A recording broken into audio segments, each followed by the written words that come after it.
おはようございます。今日はね、早起き、休みだからと思うんやけど、早起きできたので、また朝から新の作ってます。で、昨日はね、ライブやって、楽しい時間をありがとうございました。めっちゃ楽しかったです。またやるので、ぜひ、また興味ある方はライブ来てもらえると嬉しいです。したら、じゃあ昨日のライブに関連して、ちょっと昨日ね、ナスの話題が、ナス、かっこ隠語の話題が結構出てたんやけど、で、なんかちょっと考えたんや。なんか、私はその編集者とかでナス見たことないなと思って、見たことないとかって昨日、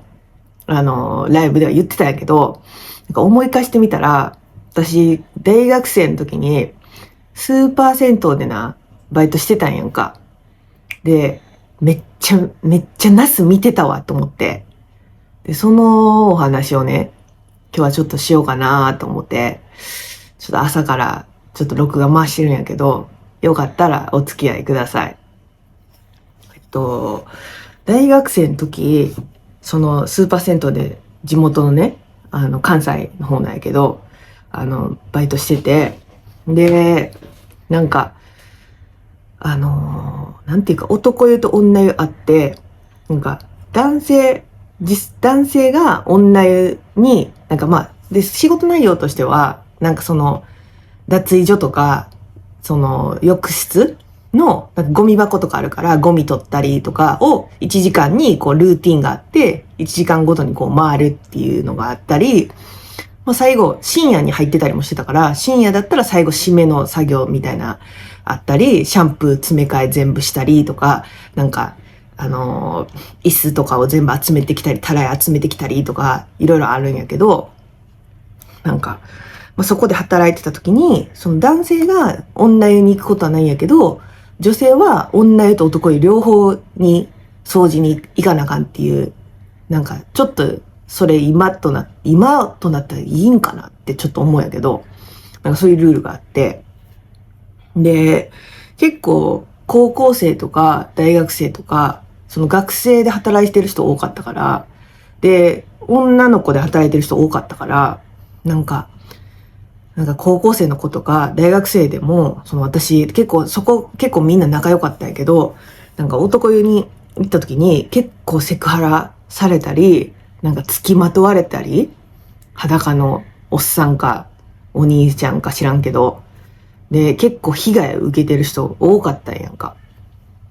で、私は当時、まあ、この坊主ではなかったんやけど、ショートカットやったし、まあ普通に男性と間違えられることが多かったから、で、自分も別に、その女湯行った方が、逆に私の場合逆で、女湯に行った方が、なんか男性の従業員入ってきたみたいな風になって、結構なんか通報っていうか、警察じゃないんやけど、なんか、一時期、その、なんか娘さんがいるお父さんから、そのバイト先に電話かかってきて、なんかお宅の、なんか、会社はなんか男を女湯に入れてるらしいやんか、みたいな。めっちゃ怒って電話かかってきて、で、いや、そんなことうちはしてませんってマネージャーが、言って、で、いつの日でいつの時間やったか覚えてますかみたいになって、いついつのいつや、みたいな。で、聞いて、シフト見に行ったら、ピキュって書いてあったっていうこともあったんやけど、そんな感じで、なんか逆に苦情来るから、とか、その、私が女に入ると、そのみんなの視線がバッてこっちに来て、みたいな、すごい、なんかそういう雰囲気になるし、それもちょっと嫌やから、男湯に行くことの方が多かったんですよね。で、なんか、その、セクハラとか、セクハラって言うんかななんかもう、直にさ、見せつけてくるって感じやから、なんかもう犯罪やんな。だからそういうのを、やっぱ高校生のさ、子とかさ、かわいそうやん。だから変わってあげててんな、いつも。で、一緒に行く友達っていうか、バイト先のその一緒のバイト仲間とかも、もう行っても結構付きまとわれたりとかさ、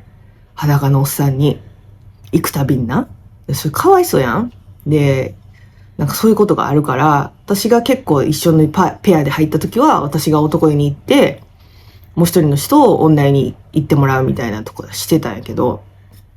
で、そう思ったら、で、私の時は別に何もないんよ。だからみんな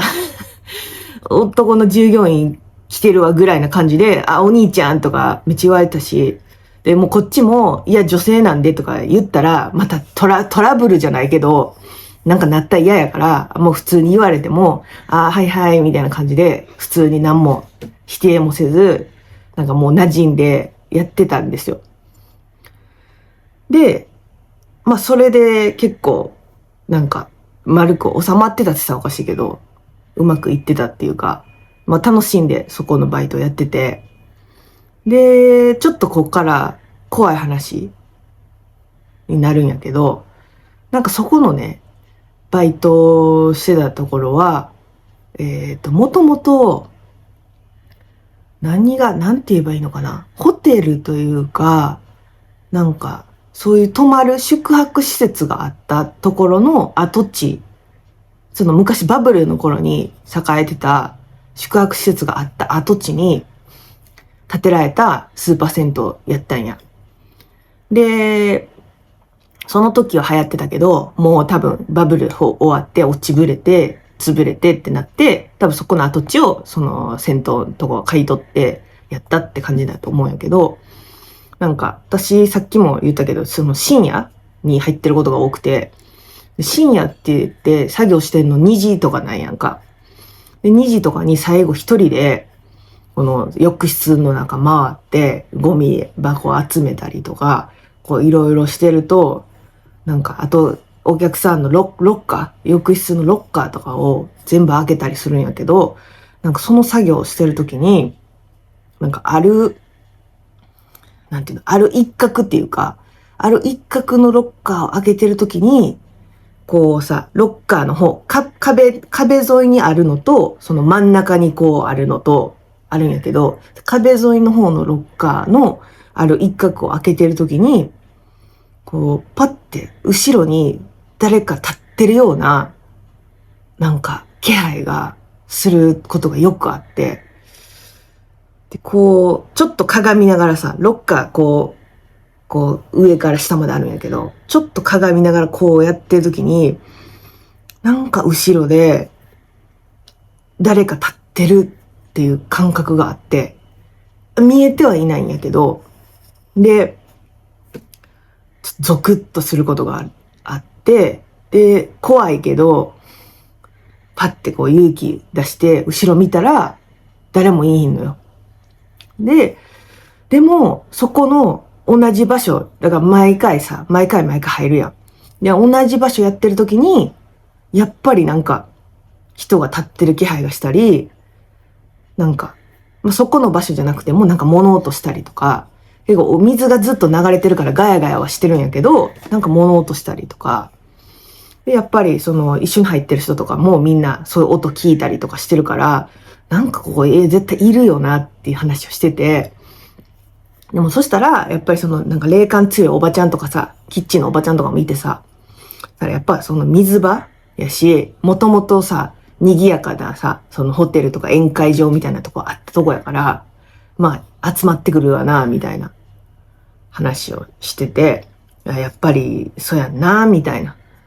だから姿は見えてないんやけど、なんかそういう幽霊みたいな、なんか気配はあった場所でした。だからそれでなんかされたとかはないんやけど、でもなんか一人でやってるからさ、やっぱ怖いから、いつもなんか